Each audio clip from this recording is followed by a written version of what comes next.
Bienvenidos al canal de YouTube de Ediciones Rodio. Aquí encontrarás vídeos especializados en cada tema.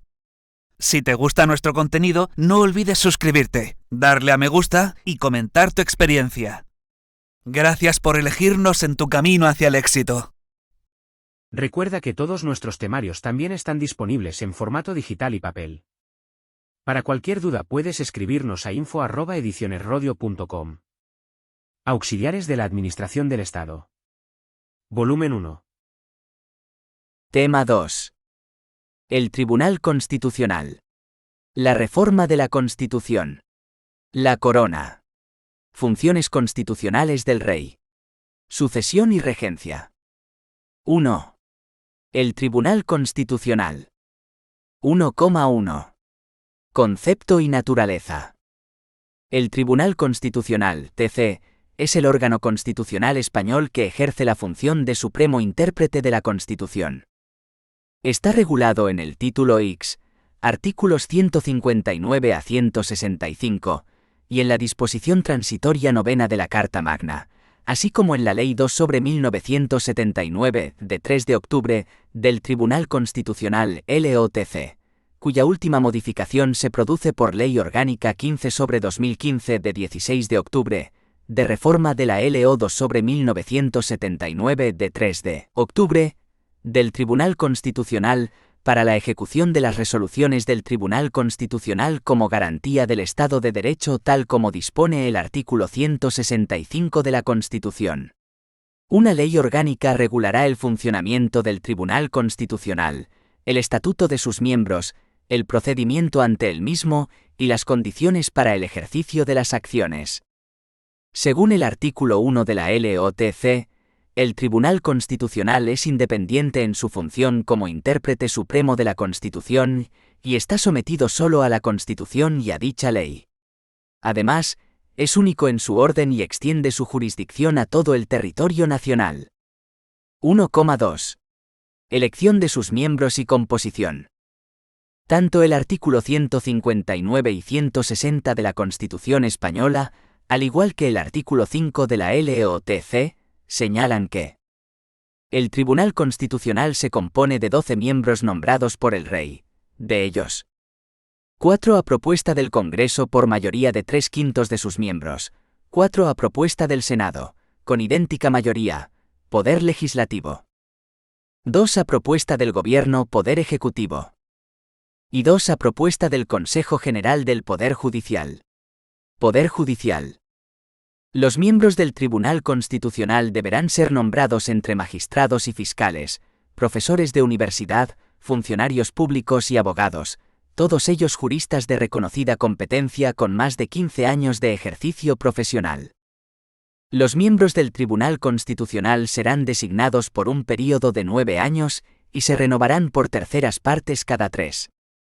La condición de miembro del Tribunal Constitucional es incompatible con todo mandato representativo, con los cargos políticos o administrativos, con el desempeño de funciones directivas en un partido político o en un sindicato, y con el empleo al servicio de los mismos, con el ejercicio de las carreras judicial y fiscal, y con cualquier actividad profesional o mercantil.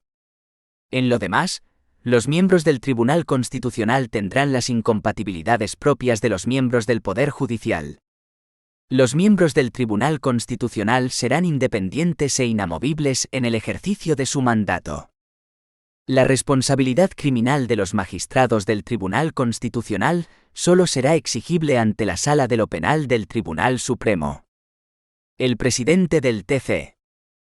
El presidente del Tribunal Constitucional ejerce la representación del tribunal, convoca y preside el tribunal en pleno y convoca las salas, adopta las medidas precisas para el funcionamiento del tribunal, de las salas y de las secciones, comunica a las cámaras, al Gobierno o al Consejo General del Poder Judicial, en cada caso las vacantes, nombra a los letrados, convoca los concursos para cubrir las plazas de funcionarios y los puestos de personal laboral, y ejerce las potestades administrativas sobre el personal del tribunal.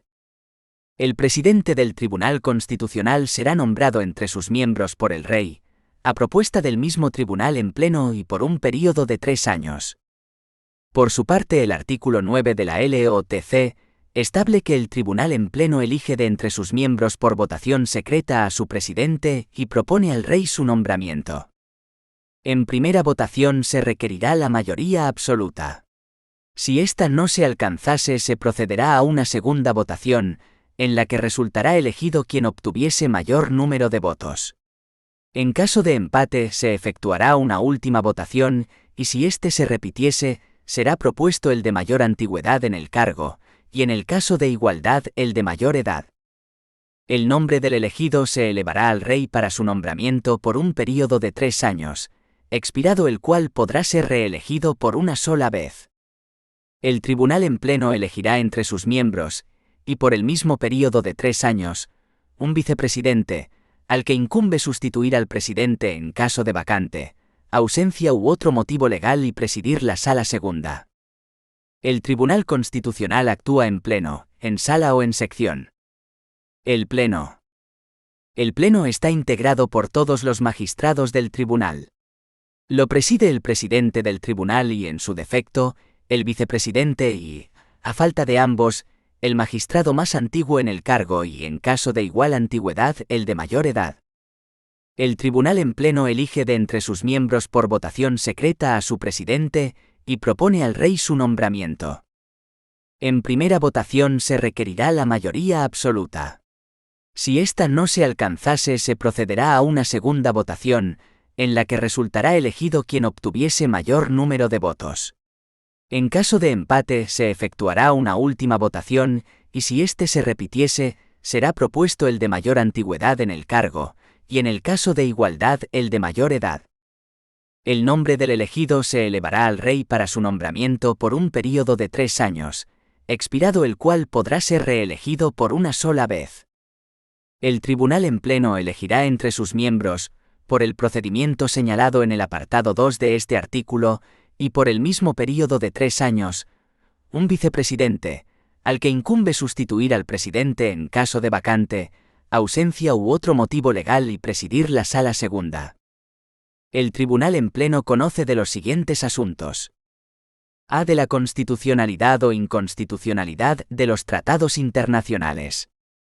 B. De los recursos de inconstitucionalidad contra las leyes y demás disposiciones con valor de ley, excepto los de mera aplicación de doctrina, cuyo conocimiento podrá atribuirse a las salas en el trámite de admisión. Al atribuir a la sala el conocimiento del recurso, el Pleno deberá señalar la doctrina constitucional de aplicación. C. De las cuestiones de constitucionalidad que reserve para sí. Las demás deberán deferirse a las salas según un turno objetivo. D. De los conflictos constitucionales de competencia entre el Estado y las comunidades autónomas o de los de éstas entre sí. D. Bis de los recursos previos de inconstitucionalidad contra proyectos de estatutos de autonomía y contra propuestas de reforma de los estatutos de autonomía. Letra D. Bis del número 1 del artículo 10 introducida por el apartado 2 del artículo único de la LO 12/2015 de 22 de septiembre, de modificación de la LO 2/1979, de 3 de octubre, del Tribunal Constitucional, para el establecimiento del recurso previo de inconstitucionalidad para los proyectos de LO de Estatuto de Autonomía o de su modificación, BOE, 23 de septiembre. E. De las impugnaciones previstas en el apartado 2 del artículo 161 de la Constitución. F. De los conflictos en defensa de la autonomía local. G. De los conflictos entre los órganos constitucionales del Estado. H. De las anulaciones en defensa de la jurisdicción del tribunal previstas en el artículo 4,3. Y de la verificación del cumplimiento de los requisitos exigidos para el nombramiento de magistrado del Tribunal Constitucional. J. Del nombramiento de los magistrados que han de integrar cada una de las salas. K. De la recusación de los magistrados del Tribunal Constitucional. L. Del cese de los magistrados del Tribunal Constitucional en los casos previstos en el artículo 23. M. De la aprobación y modificación de los reglamentos del Tribunal. N. De cualquier otro asunto que sea competencia del Tribunal pero recabe para sí el Pleno, a propuesta del presidente o de 3 magistrados, así como de los demás asuntos que le puedan ser atribuidos expresamente por una ley orgánica. En los casos previstos en los párrafos D, E y F del apartado anterior, en el trámite de admisión la decisión de fondo podrá atribuirse a la sala que corresponda según un turno objetivo, lo que se comunicará a las partes. El Tribunal en Pleno, en ejercicio de su autonomía como órgano constitucional, elabora su presupuesto, que se integra como una sección independiente dentro de los presupuestos generales del Estado. El Tribunal en Pleno puede adoptar acuerdos cuando estén presentes, al menos, 2/3 de los miembros que en cada momento lo compongan. Las salas. El Tribunal Constitucional consta de 2 salas. Cada sala está compuesta por 6 magistrados nombrados por el Tribunal en Pleno. El presidente del tribunal lo es también de la sala primera, que presidirá en su defecto el magistrado más antiguo, y en caso de igual antigüedad el de mayor edad. El vicepresidente del tribunal presidirá en la sala segunda y, en su defecto, el magistrado más antiguo, y en caso de igual antigüedad el de mayor edad.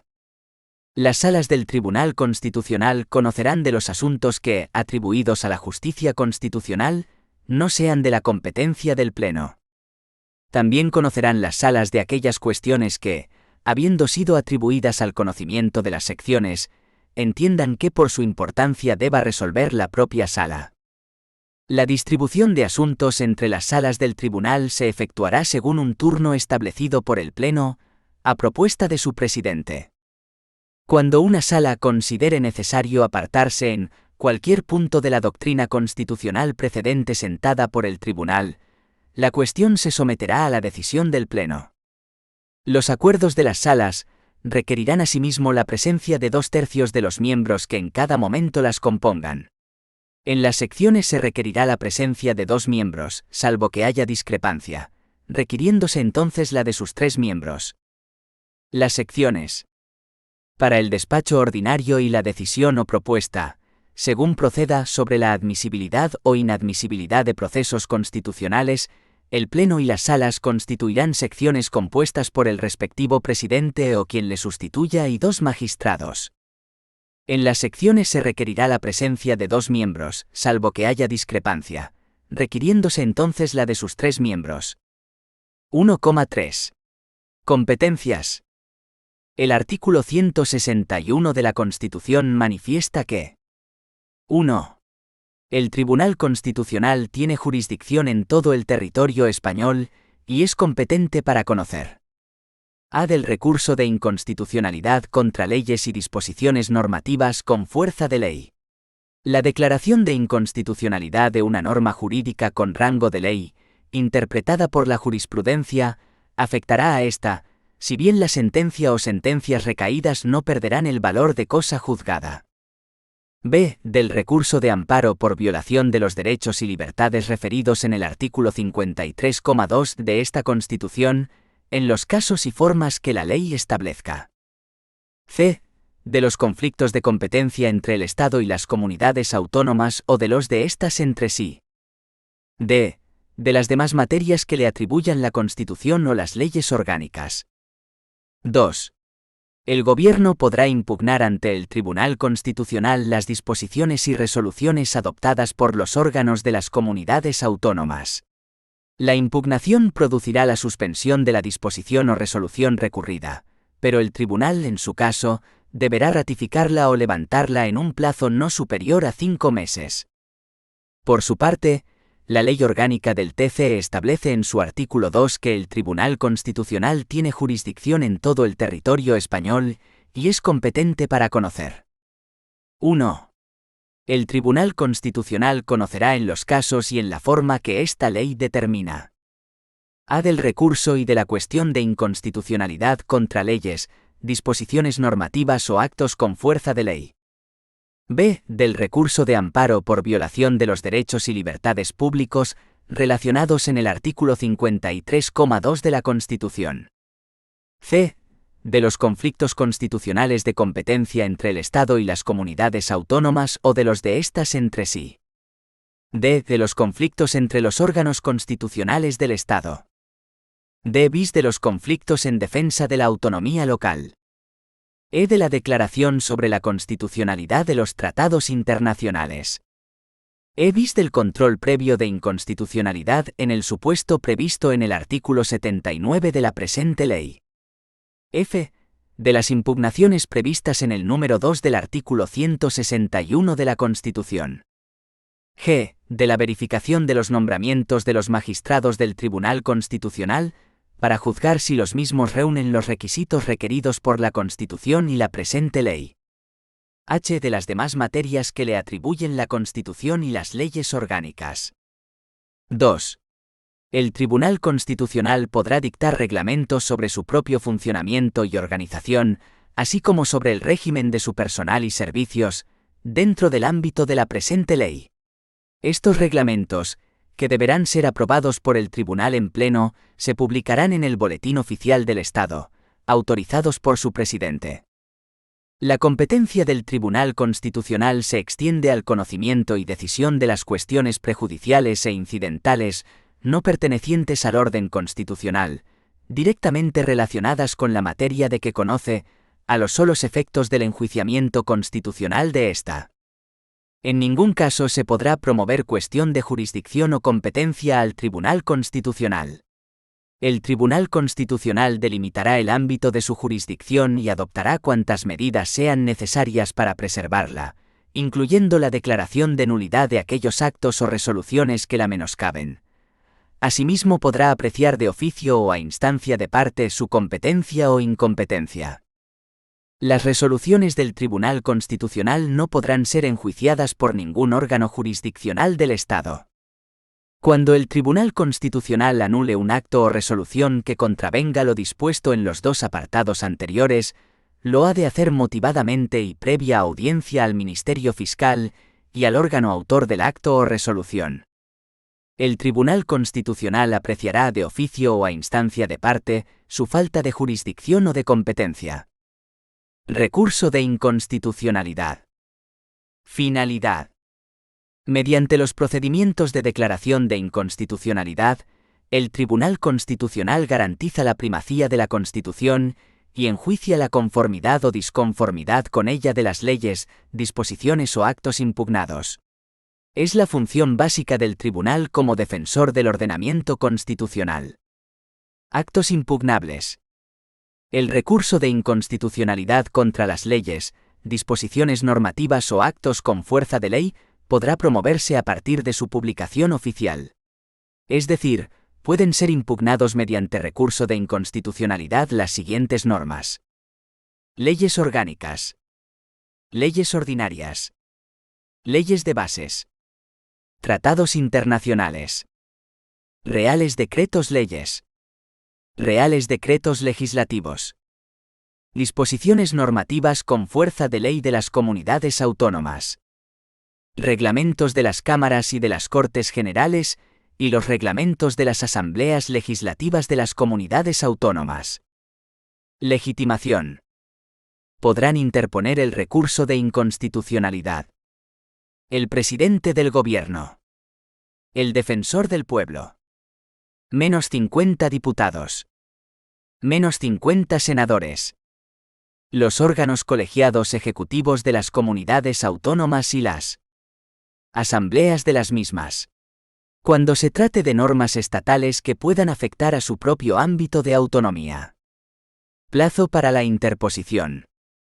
El recurso de inconstitucionalidad se formulará dentro del plazo de 3 meses a partir de la publicación de la ley, disposición o acto con fuerza de ley impugnado mediante demanda presentada ante el Tribunal Constitucional, en la que deberán expresarse las circunstancias de identidad de las personas u órganos que ejercitan la acción, y en su caso, de sus comisionados, concretar la ley, disposición o acto impugnado en todo o en parte, y precisar el precepto constitucional que se entiende infringido.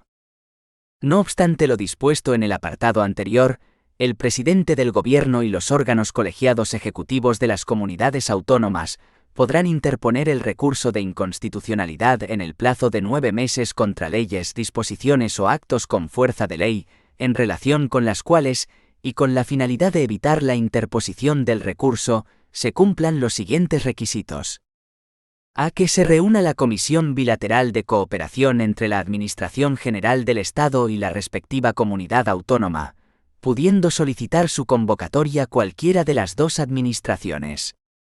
B. Que en el seno de la mencionada comisión bilateral se haya adoptado un acuerdo sobre iniciación de negociaciones para resolver las discrepancias, pudiendo instar en su caso la modificación del texto normativo. Este acuerdo podrá hacer referencia a la invocación o no de la suspensión de la norma, en el caso de presentarse el recurso en el plazo previsto en este apartado. C. Que el acuerdo sea puesto en conocimiento del Tribunal Constitucional por los órganos anteriormente mencionados, dentro de los 3 meses siguientes a la publicación de la ley, disposición o acto con fuerza de ley, y se inserte en el Boletín Oficial del Estado y en el Diario Oficial de la Comunidad Autónoma correspondiente.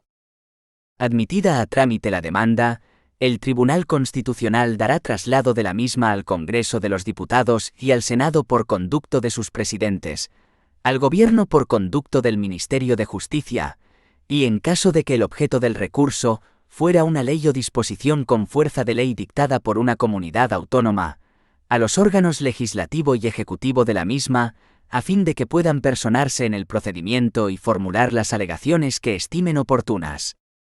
La personación y la formulación de alegaciones deberán hacerse en el plazo de 15 días, transcurrido el cual el tribunal dictará sentencia en el de 10, salvo que, mediante resolución motivada, el propio tribunal estime necesario un plazo más amplio, que en ningún caso podrá exceder de 30 días.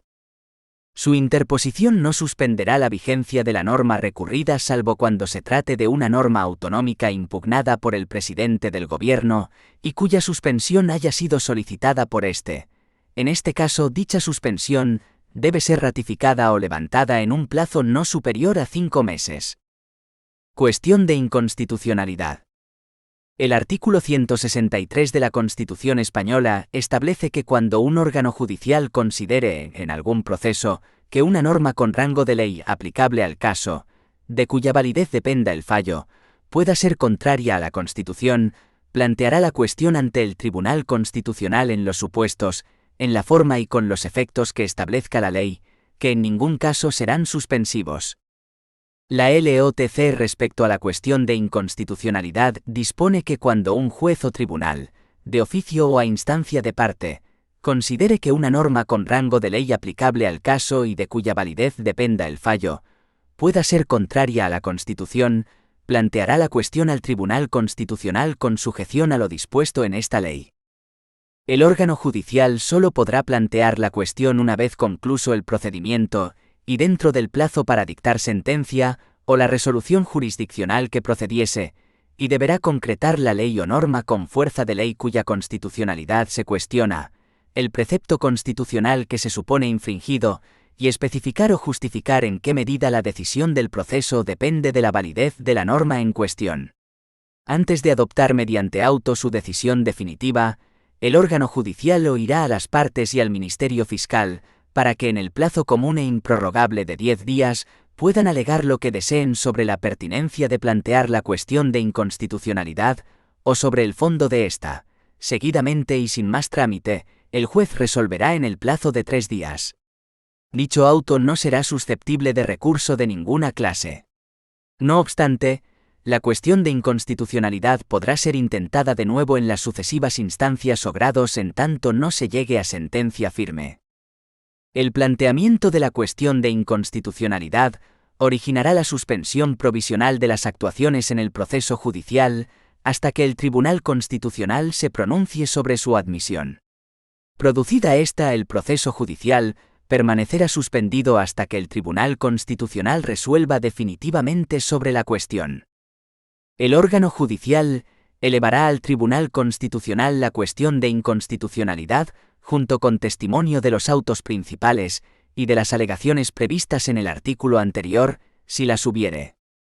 Recibidas en el Tribunal Constitucional las actuaciones, el procedimiento se sustanciará por los trámites del apartado 2 de este artículo. No obstante, podrá el tribunal rechazar, en trámite de admisión, mediante auto y sin otra audiencia que la del Fiscal General del Estado, la cuestión de inconstitucionalidad cuando faltaren las condiciones procesales o fuere notoriamente infundada la cuestión suscitada. Esta decisión será motivada.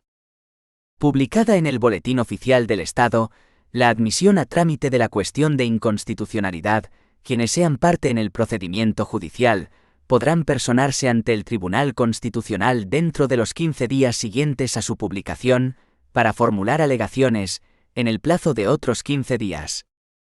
El Tribunal Constitucional dará traslado de la cuestión al Congreso de los Diputados y al Senado por conducto de sus presidentes, al Fiscal General del Estado, al Gobierno, por conducto del Ministerio de Justicia, y en caso de afectar a una ley o a otra disposición normativa con fuerza de ley dictadas por una comunidad autónoma, a los órganos legislativo y ejecutivo de la misma, todos los cuales podrán personarse y formular alegaciones sobre la cuestión planteada en plazo común improrrogable de 15 días.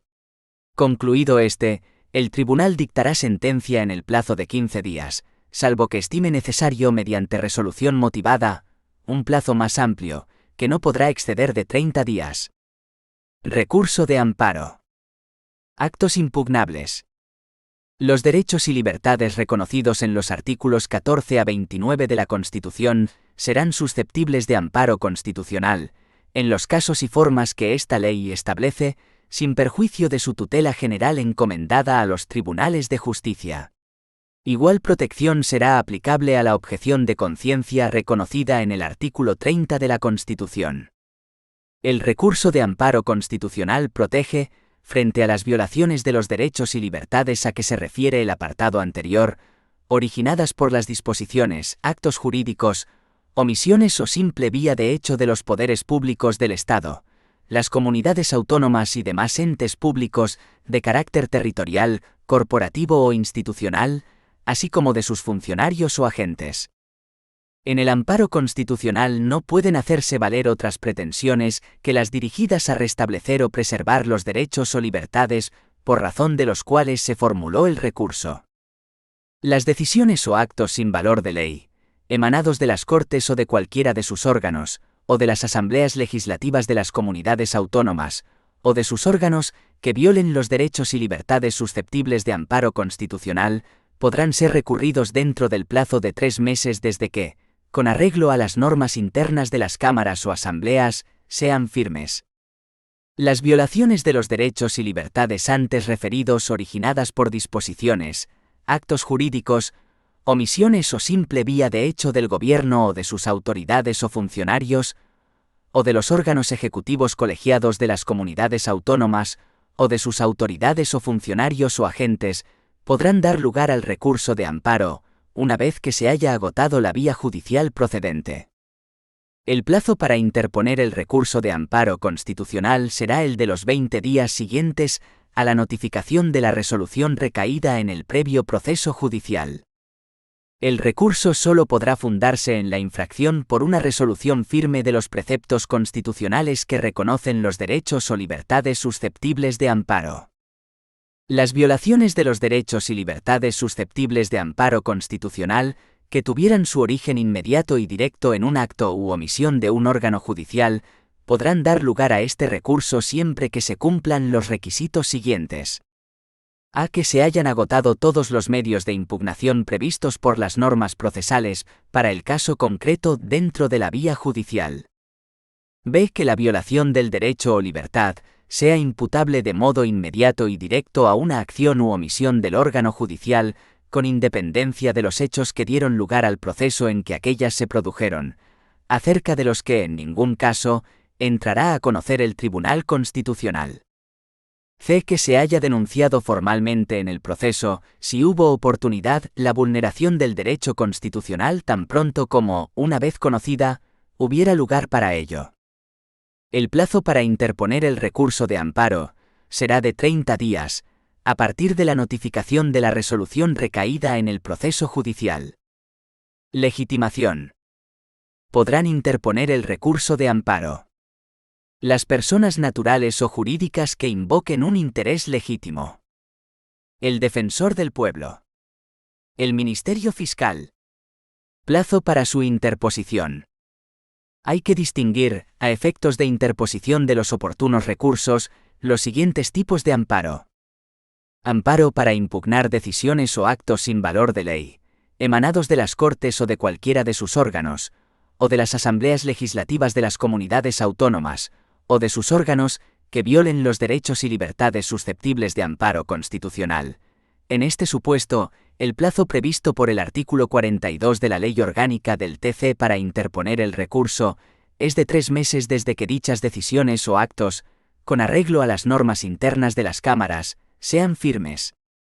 Cuando el recurso de amparo se interponga frente a violaciones de los derechos y libertades originadas por disposiciones, actos jurídicos o simple vía de hecho del Gobierno o de sus autoridades o funcionarios, o de los órganos ejecutivos colegiados de las comunidades autónomas, o de sus autoridades o funcionarios o agentes, una vez agotada la vía judicial previa, se establece en el art.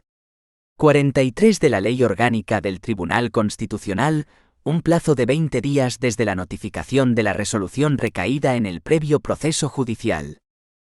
Si el recurso se interpone frente a violaciones de derechos y libertades que tuvieran como origen inmediato y directo un acto u omisión de un órgano judicial, el plazo es de 30 días desde la notificación de la sentencia que agote la vía judicial previa. Conocer del recurso de amparo corresponde a las salas del Tribunal Constitucional y, en su caso, a las secciones. Conflictos de competencias.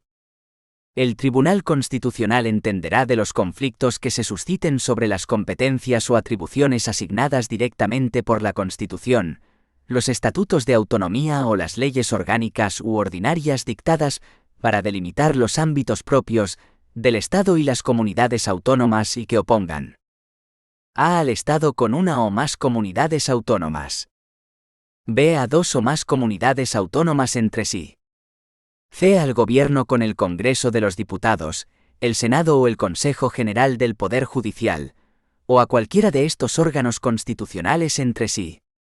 Los conflictos pueden ser positivos o negativos. Cuando ambas partes en conflicto quieren esta competencia, el conflicto será positivo. Mientras que si ambas partes renuncian a esa competencia, se trata de un conflicto negativo. Los conflictos de competencia que opongan al Estado con una comunidad autónoma o a éstas entre sí, podrán ser suscitados por el Gobierno o por los órganos colegiados ejecutivos de las comunidades autónomas, en la forma que determinan los artículos siguientes.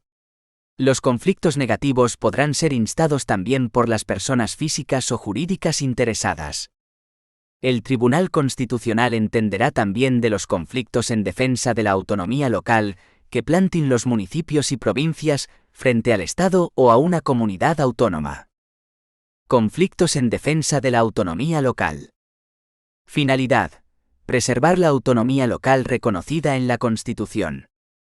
Actos impugnables. Leyes y disposiciones con fuerza de ley emanadas del Estado y que vulneren la autonomía local. Leyes y disposiciones con fuerza de ley emanadas de las comunidades autónomas y que vulneren la autonomía local. Legitimación. El municipio o provincia destinatario único de la ley. Una séptima parte de los municipios del territorio afectado, que representen como mínimo un sexto de la población legal del territorio correspondiente. La mitad de las provincias afectadas, que representen como mínimo la mitad de la población afectada. En Baleares y Canarias, las islas. Trámites previos a la interposición. 1. Acuerdo de los plenos de las corporaciones locales, mayoría absoluta. 2. Dictamen preceptivo y no vinculante del Consejo de Estado o del órgano consultivo de la comunidad autónoma, dependiendo del ámbito territorial afectado. Plazo. Para la solicitud del dictamen, dentro de los 3 meses siguientes a la publicación de la ley. Para plantear el conflicto, dentro del mes siguiente a la recepción del dictamen. Impugnación de disposiciones sin rango de ley y resoluciones de las CCAA. Se trata de un procedimiento semejante al recurso de inconstitucionalidad, con las siguientes particularidades. Solo el Gobierno está legitimado para presentarlo. El plazo de interposición es de 2 meses desde la publicación a la norma o acto objeto de impugnación. La ejecución de la norma o acto impugnado quedará suspendida durante un plazo de 5 meses. La declaración sobre la constitucionalidad de los tratados internacionales. El Gobierno o cualquiera de las cámaras pueden requerir al Tribunal Constitucional sobre la posible contradicción o no de un tratado, que aún no ha recibido el consentimiento del Estado, con la Constitución. El órgano que pide el requerimiento emite su proceder en el plazo de un mes, y en el mes siguiente a aquel, el tribunal emite su declaración. Del recurso previo de inconstitucionalidad contra proyectos de estatutos de autonomía y contra propuestas de reforma de estatutos de autonomía.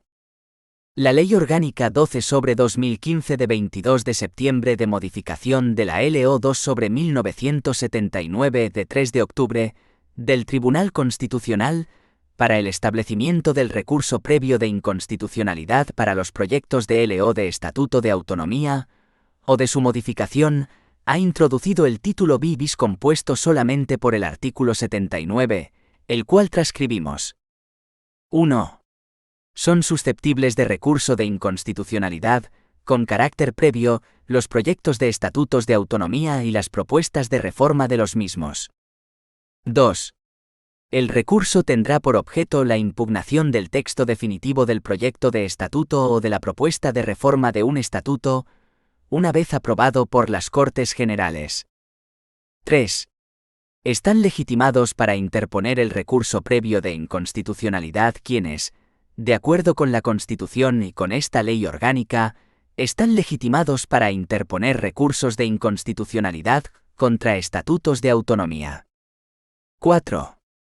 El plazo para la interposición del recurso será de 3 días desde la publicación del texto aprobado en el Boletín Oficial de las Cortes Generales. La interposición del recurso suspenderá automáticamente todos los trámites subsiguientes. 5. Cuando la aprobación del proyecto de estatuto o de la propuesta de reforma haya de ser sometida a referéndum en el territorio de la respectiva comunidad autónoma, el mismo no podrá convocarse hasta que haya resuelto el Tribunal Constitucional y, en su caso, se hayan suprimido o modificado por las Cortes Generales los preceptos declarados inconstitucionales. 6. El recurso previo de inconstitucionalidad se sustanciará en la forma prevista en el capítulo 2 del título 2 de esta ley, y deberá ser resuelto por el Tribunal Constitucional en el plazo improrrogable de 6 meses desde su interposición. El Tribunal dispondrá lo necesario para dar cumplimiento efectivo a esta previsión, reduciendo los plazos ordinarios y dando en todo caso preferencia a la resolución de estos recursos sobre el resto de asuntos en tramitación. 7. Cuando el pronunciamiento del tribunal declare la inexistencia de la inconstitucionalidad alegada, seguirán su curso los trámites conducentes a su entrada en vigor, incluido, en su caso, el correspondiente procedimiento de convocatoria y celebración de referéndum. 8. Si por el contrario, declara la inconstitucionalidad del texto impugnado, deberá concretar los preceptos a los que alcanza, aquellos que por conexión o consecuencia quedan afectados por tal declaración y el precepto o preceptos constitucionales infringidos. En este supuesto, la tramitación no podrá proseguir sin que tales preceptos hayan sido suprimidos o modificados por las Cortes Generales. 9. El pronunciamiento en el recurso previo no prejuzga la decisión del tribunal en los recursos o cuestiones de inconstitucionalidad que pudieren interponerse tras la entrada en vigor con fuerza de ley del texto impugnado en la vía previa. 1,4. Sentencias del Tribunal Constitucional. Respecto de las sentencias del Tribunal Constitucional, el artículo 164 de la Constitución española manifiesta: 1. Las sentencias del Tribunal Constitucional se publicarán en el Boletín Oficial del Estado con los votos particulares, si los hubiere. Tienen el valor de cosa juzgada a partir del día siguiente de su publicación, y no cabe recurso alguno contra ellas. Las que declaren la inconstitucionalidad de una ley o de una norma con fuerza de ley, y todas las que no se limiten a la estimación subjetiva de un derecho, tienen plenos efectos frente a todos. 2. Salvo que en el fallo se disponga otra cosa, subsistirá la vigencia de la ley en la parte no afectada por la inconstitucionalidad. 2. La reforma constitucional. Regulación. Es el título X de la Constitución, el último, el que recoge de la reforma de la misma, en los artículos 166 a 169. También regulan esta materia el Reglamento del Congreso y el Reglamento del Senado. Iniciativa de reforma. Según el art. 166 de la Constitución, que remite al art. 87.1 y 2. Iniciativa legislativa. La iniciativa de la reforma constitucional se ejercerá por Gobierno, Congreso, 2 grupos parlamentarios o 1/5 de los diputados. Senado, 50 senadores que no pertenezcan al mismo grupo parlamentario. Asambleas legislativas de la CC. La Constitución excluye la iniciativa popular para su reforma. También señalamos que según el artículo 169 de la Constitución, no puede iniciarse la reforma constitucional en tiempo de guerra o durante la vigencia de los estados de alarma, excepción o sitio, art. 169. Procedimiento ordinario de reforma. De acuerdo con el artículo 167 de la Constitución, este procedimiento exige para la aprobación de la reforma 1. Una mayoría de 3/5 de cada cámara. 2. Si no hay acuerdo entre las cámaras, se intentará obtenerlo mediante la creación de una comisión de composición paritaria de diputados y senadores, que presentará un texto que será votado por el Congreso y el Senado. 3. De no lograrse la aprobación mediante el procedimiento anterior, y siempre que el texto hubiese obtenido el voto favorable de la mayoría absoluta del Senado, el Congreso por mayoría de 2/3 podrá aprobar la reforma. 4. Aprobada la reforma por las Cortes Generales, será sometida a referéndum para su ratificación, cuando así lo soliciten, dentro de 15 días siguientes a su aprobación, 1/10 parte de los miembros de cualquiera de las cámaras. Este procedimiento general ha sido utilizado para las 2 reformas que hasta día de hoy ha sufrido la Constitución, en el año 1992 y 2011. Procedimiento extraordinario de reforma. El art. 168 de la Constitución establece un sistema especial de rigidez constitucional que dificulta singularmente la posibilidad de una reforma total de la Constitución o de una reforma parcial que afecte a las siguientes cuestiones esenciales. Título preliminar: Principios básicos de la Constitución. Sección primera del capítulo 2 del título I, de los derechos fundamentales y de las libertades públicas. Título 2, de la Corona. En estos supuestos, el procedimiento de reforma comprende las siguientes fases. Aprobación del principio de reforma. Manifestación sobre su oportunidad y características generales, por mayoría de 2/3 de cada cámara. Disolución inmediata de las Cortes.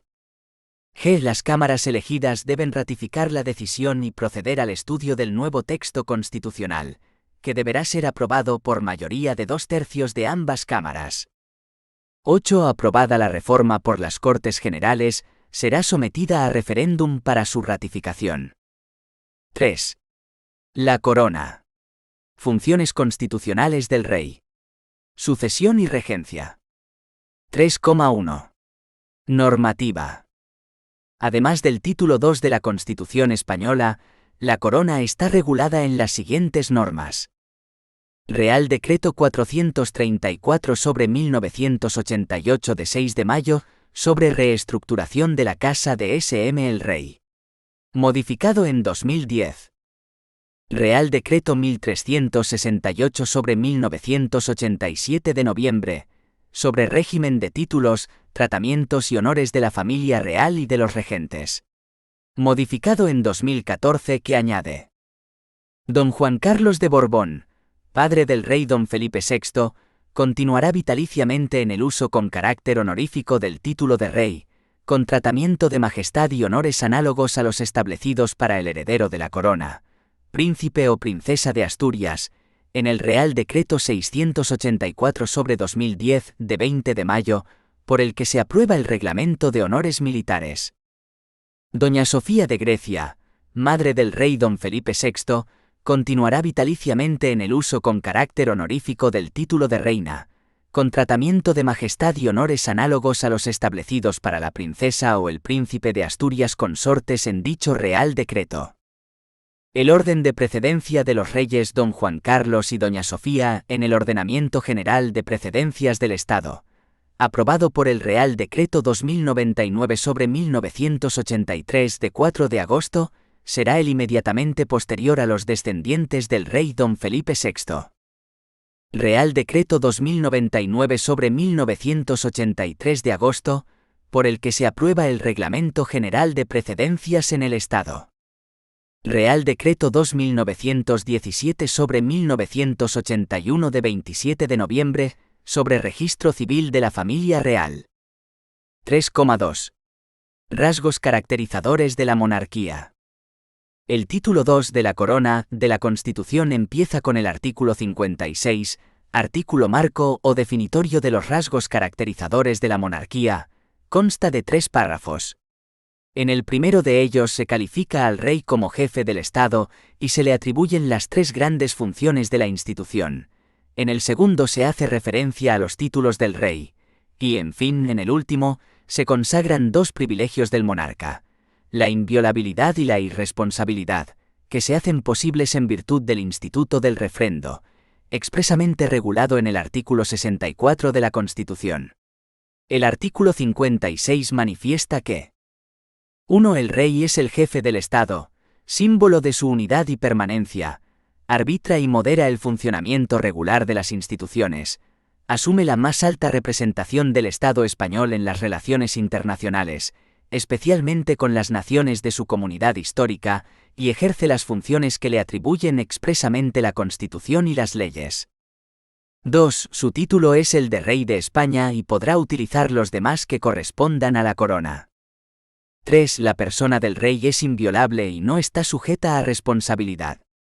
Sus actos estarán siempre refrendados en la forma establecida en el artículo 64, careciendo de validez sin dicho refrendo, salvo lo dispuesto en el artículo 65,2. 3,3. Régimen de la sucesión a la corona. El artículo 57 dispone que la corona de España es hereditaria en los sucesores de S.M. don Juan Carlos I de Borbón, legítimo heredero de la dinastía histórica.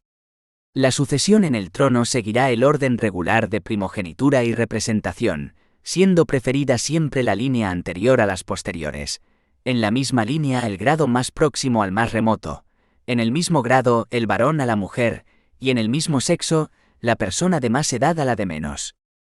El príncipe heredero, desde su nacimiento o desde que se produzca el hecho que origine el llamamiento, tendrá la dignidad de príncipe de Asturias y los demás títulos vinculados tradicionalmente al sucesor de la corona de España. Extinguidas todas las líneas llamadas en derecho, las Cortes Generales proveerán a la sucesión en la corona en la forma que más convenga a los intereses de España. Aquellas personas que teniendo derecho a la sucesión en el trono contrajeren matrimonio contra la expresa prohibición del rey y de las Cortes Generales, quedarán excluidas en la sucesión a la corona por sí y sus descendientes. Las abdicaciones y renuncias y cualquier duda de hecho o de derecho que ocurra en el orden de sucesión a la corona se resolverán por una ley orgánica. Es la Ley Orgánica 3/2014 de 18 de junio, por la que se hace efectiva la abdicación de Su Majestad el Rey don Juan Carlos I de Borbón. 3,4. Reina consorte y el consorte de la reina. El artículo 58 señala que la reina consorte o el consorte de la reina no podrán asumir funciones constitucionales, salvo lo dispuesto para la regencia. 3,5. La institución de la regencia. La institución de la regencia se activa cuando las funciones regias, por distintos motivos, no pueden cumplirse directamente por el titular de la corona. De ahí que se considere la regencia como una magistratura extraordinaria, temporal y caracterizada, ante todo, por su provisionalidad. Así el artículo 59 señala que 1. Cuando el rey fuere menor de edad, el padre o la madre del rey y, en su defecto, el pariente mayor de edad más próximo a suceder en la corona, según el orden establecido en la Constitución, entrará a ejercer inmediatamente la regencia y la ejercerá durante el tiempo de la minoría de edad del rey.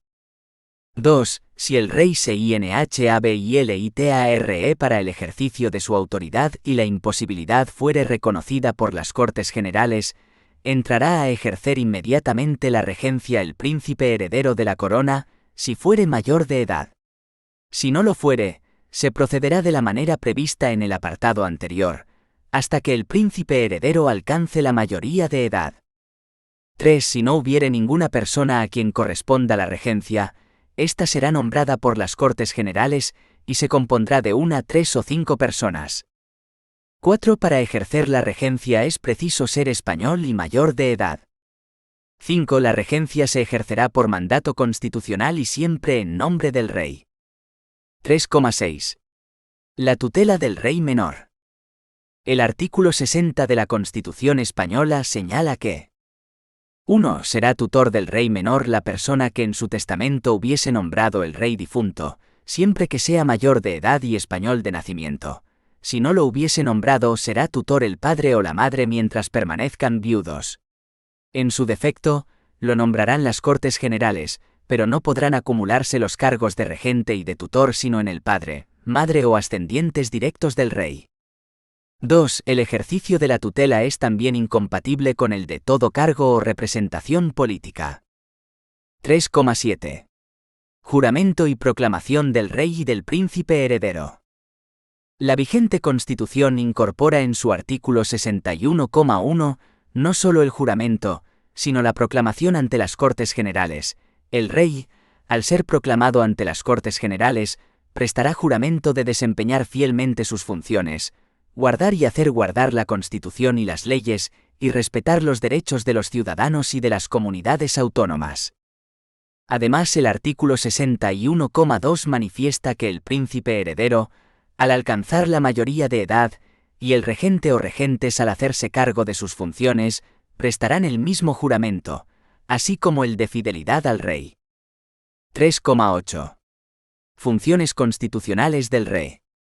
El artículo 62 dispone que corresponde al rey a. Sancionar y promulgar las leyes.